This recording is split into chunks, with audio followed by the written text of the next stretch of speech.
Dalla Chiesa le disse mai che lei poteva fare qualcosa per salvare la sua vita e la sua vita? La vita di Dalla Chiesa e la sua vita?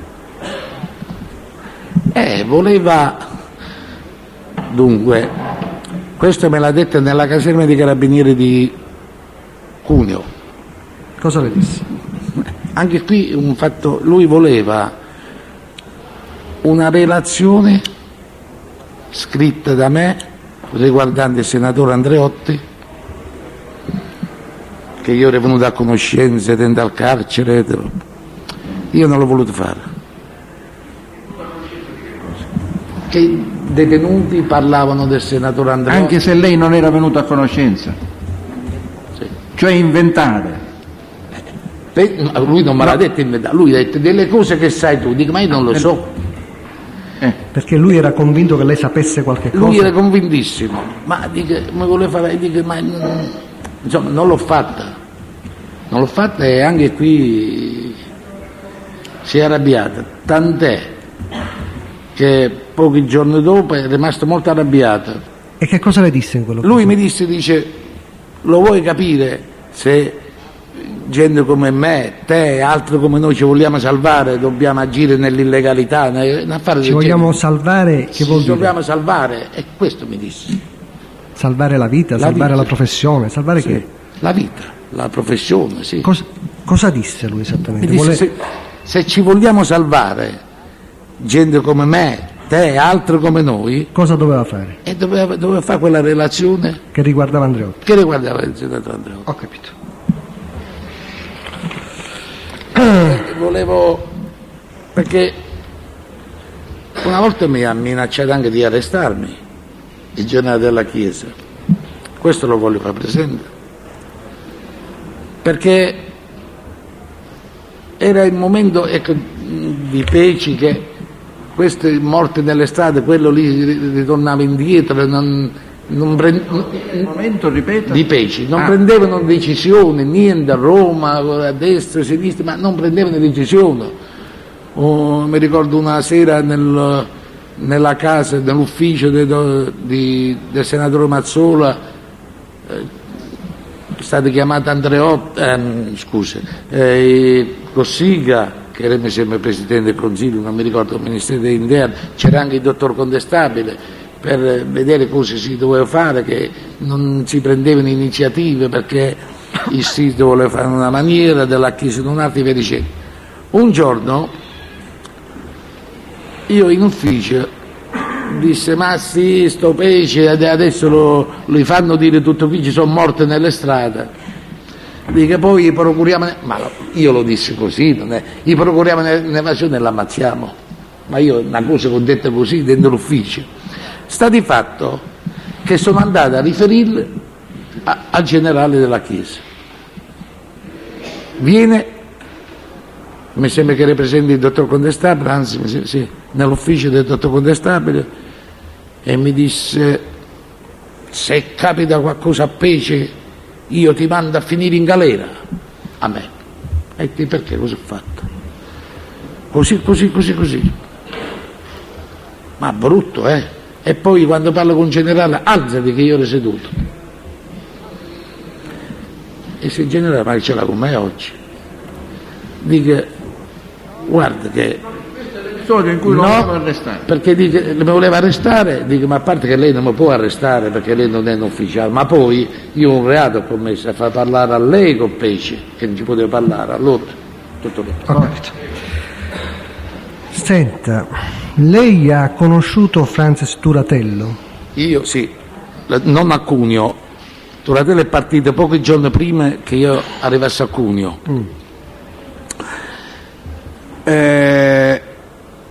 In quel periodo lì il Ministero, bontà sua, d'estate mi mandava in missione,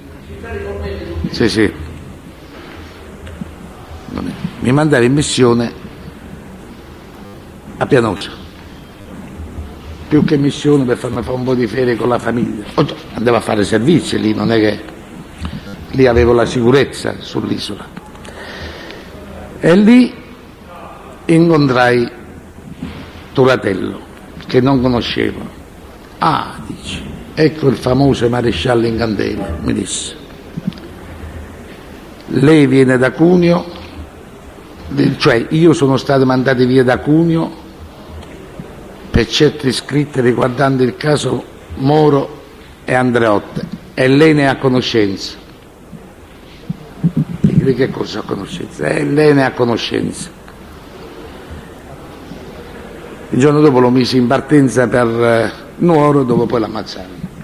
Questo me lo disse lì il pomeriggio, sì. Io come date adesso? Comunque poco prima della uccisione di Turatello. Pochi giorni prima, perché poi è andata a Nuoro, l'hanno ammazzato. Turatello le disse qualcosa sul comportamento di buoni politici della DC nel sequestro Moro? Non so se sì, Turatello quel giorno lì mi disse che lui, Buscetta erano state contattate per la liberazione di Moro, ma la Democrazia Cristiana non ha voluto, hanno interrotto tutti i contatti, praticamente mi disse hanno voluto che l'ammazzassero le Brigate Rosse, questo mi disse. Senta, c'è stato qualche altro detenuto che le ha parlato del caso Moro? Dunque, del caso Moro a me ne parlate più detenuti. Mi ha parlato Bosso Luigi. Bosso Luigi era un detenuto comune che si è politicizzato dentro le carceri, che io ho avuto a Fossano, Cuneo e poi l'ho trovato a Pianosa. Era quello che ha fatto da corriere da Trani a Palmi per la liberazione di Cirillo. Io l'ho avvicinato lì a Pianosa, dico ma che fai qui? In sostanza sono riuscito a farlo collaborare. Lui parlava, io l'ho registrato, quindi mi ha parlato di tutta la storia di Cirillo, che io sono stato testimone nel processo Cirillo? Ah. Dove si parlava anche, l'ho registrato, si parlava anche di Gava, tutto. Io ho preso le bobine e l'ho portato al giudice Alemi di Napoli. Questo detenuto poi ha continuato ancora a parlarmi a me quei giorni che era lì e dice guarda, a me mi chiamava per cognome, ormai lo conoscevo una vita, dice in candela se parlo io qui scoppia una bomba e ho le prove. Se parlo io su quale argomento? Se parlo lui sul caso Cirillo, caso Moro e sul senatore Andreotti. Questo disse lui. Lui citò questi tre personaggi? Sì. E lui poi di lì fu trasferito e andato... Scusi un attimo, le aggiunse qualche cosa? Che si limitò a questa frase? Sì, che lui aveva delle prove. Vuole fare uno sforzo di memoria esattamente, che invece di andare in sintesi, andiamo in analisi. Che cosa le disse? Tutto quello che le disse a questo proposito. Mi disse che lui era a conoscenza sia sul caso Moro, caso Cirillo ne aveva dato la prova. Perché perché poi ci sono le bobine registrate. E dice che aveva anche dei documenti. Addirittura lui parlava che aveva delle lettere, in questo caso non fece il nome però di uno solo, di un onorevole Piccoli, fra l'altro in questo discorso, che aveva copie di lettere anche di politici per quanto riguarda il caso Cirillo, che praticamente è stato tutto gestito dalla Democrazia Cristiana, sia il caso Cirillo che il sequestro Moro. Se ho capito bene, scusi, il caso Cirillo lui assunse la veste di testimone? Lì poi io so che lui è stato interrogato dal giudice Alemi. Ma quindi lui aveva paura a parlare, non per il scusi, per quali argomenti aveva paura a parlare? Aveva paura a parlare di argomenti del senatore Andreotto, e dei politici aveva paura di parlare, e del caso Moro aveva paura. Disse: ma in candela, dice: ma vuoi sapere queste cose, ma tu vuoi morire a sapere queste cose? Mi disse a me. Poco tempo dopo è morto lui per infarto, e mi sembra un carcere di Volterra, Roma, non lo so. Poco tempo dopo questo colloquio? Sì, di infarto. Poi, senta, lei ha conosciuto il colonnello Cagnazzo? sì, Chi era il colonnello? il colonnello Cagnazzo era al coordinamento carabinieri assieme al generale della Chiesa, qui a Roma.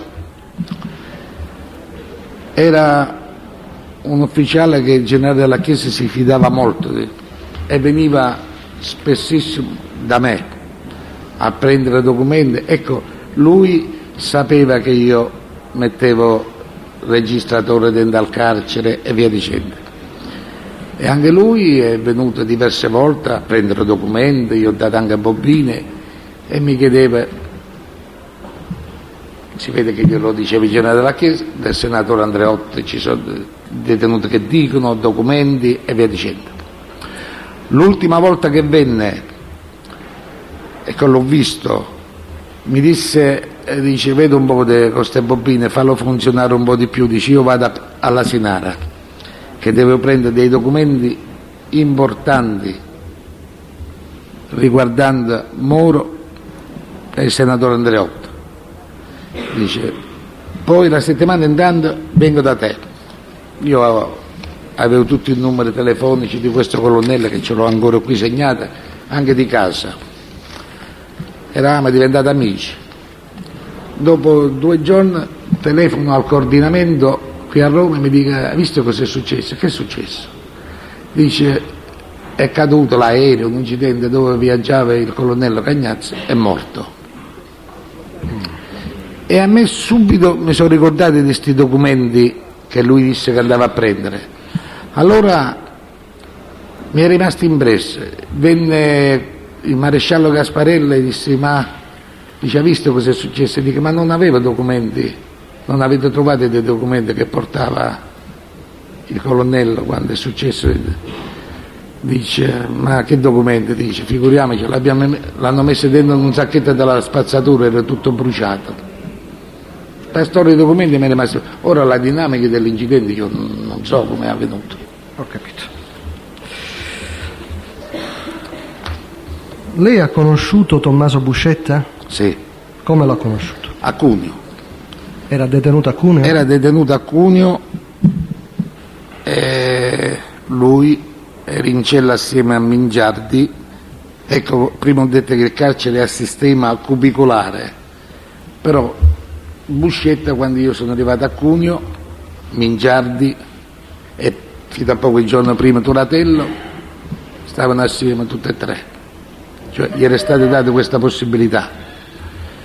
Dato che Buscetta, Mingiardi ed altri il carcere lo comandavano loro, facevano quello che volevano dentro al carcere di Cuneo, droga, alcolici, colloqui, facevano un po' di tutto. Addirittura Mingiardi faceva colloquio con una donna che c'era il divieto del giudice della Lucia di Milano, e il maresciallo Manfra gli faceva fare colloqui, telefonato, tutto. Quindi sono arrivati a Cuneo e dopo un po' ho tirato questo. Ho tirato cosa, scusi, finisca la frase. La disciplina, ho ristabilito la disciplina. Quindi vennero una sera, il primo incontro, Buscetta, Mingiardi e un altro. Maresciallo, dobbiamo parlare. Sentisse maresciallo, Buscetta parlava. Qua Turi, Mingiardi, fai il colloquio con la donna. Praticamente mi disse: se vuole stare tranquillo deve continuare a farlo questo colloquio, perché io l'avevo vietato. E io disse: ma dico, sento, può crollare il carcere, ma quel colloquio lì, se non c'è l'autorizzazione dell'autorità giudiziaria, Mingiardi con me non lo farà mai. Ma chi glielo fa fare, maresciallo? Chi glielo fa fare? Buscetta. Noi, se vogliamo Arriviamo dappertutto, mi disse. Anche ad Andreotti arriviamo. Buscetta. Ho capito.